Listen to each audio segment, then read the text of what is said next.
Iran और Israel के बीच जारी तनाव ने मिडिल ईस्ट में लगी आग को और भड़काने का काम किया है। पहले से चली आ रही इजरायल और हमास की जंग में ईरान की डायरेक्ट एंट्री होने से जंग खूंखार हो गई है। आए दिन ईरान के इजरायली हमलों से दहलने की खबरें सामने आती हैं, तो वहीं ईरान भी इजरायल पर हावी होने का एक भी मौका नहीं छोड़ता है। दोनों ही देश एक दूसरे पर इतने ताबड़तोड़ हमले कर रहे हैं। कई रिपोर्ट्स में ऐसा दावा किया जा रहा है कि इजरायल अंदर ही अंदर ईरान पर एक बड़े अटैक की प्लानिंग कर रहा है। इसी कड़ी में ईरान से एक ऐसी खबर सामने आई है जिसने दुनिया भर का ध्यान अपनी ओर खींचा है। एक रिपोर्ट के मुताबिक ईरान में कई साइबर अटैक किए गए। जी हाँ, सही सुना आपने। यह हमला ईरान की इमारतों या उनके इलाकों पर नहीं, बल्कि ईरान की रीढ़ पर किया गया है। ईरान में हुए साइबर अटैक ने लगभग हर सेवा पर असर डाला, जिसकी वजह से ईरान सरकार की करीब सभी सेवाएं बंद हो गई थी। इस हमले में ईरान के परमाणु प्रतिष्ठानों को निशाना बनाया गया।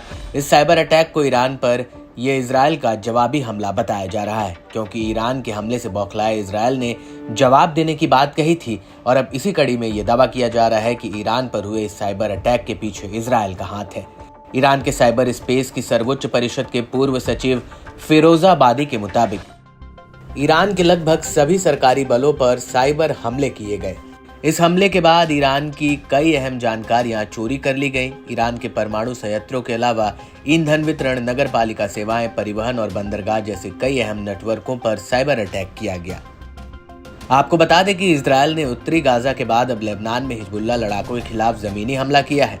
इजरायली सेना ने दक्षिणी लेबनान में एम्बुलेंस को निशाना बनाने की धमकी दी है। उसका दावा है कि हिजबुल्लाह अपने लड़ाकों और हथियारों को ले जाने के लिए इनका दुरुपयोग कर रहा है। इजरायल ने चेतावनी दी कि अगर कोई भी वाहन लड़ाकों को ले जाता हुआ पाया गया तो वह खतरे में पड़ जाएगा। इसके साथ ही एक इजरायली हवाई हमले में दक्षिणी लेबनान के नबातीह में कवाट्रियात अल सैद शहर में एक 3 मंजिला इमारत को पूरी तरह से नष्ट कर दिया गया और दक्षिणी लेबनान के बजौरिये में ज़ेब्कीन शहरों के बाहरी इलाकों में भी इजरायली हवाई हमलों की जानकारी मिली और सीडोन जिले से अल बसीरी में इजरायली हमले में कम से कम 4 लोग मारे गए और 3 घायल हो गए।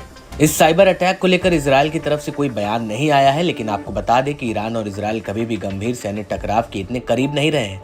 इस महीने की शुरुआत में ईरान के बैलिस्टिक मिसाइल हमले और करीब 200 रॉकेट से बड़ा हमला करने के बाद इजरायल ईरान और उसके प्रॉक्सी गुटों से खार खाए बैठा है। इजरायली युद्ध कैबिनेट ने अपने अगले कदम पर चर्चा के लिए बैठक की है, लेकिन विकल्प क्या है और ये कितना आगे तक जाएगा, ये आने वाले दिन में ही पता चल पाएगा।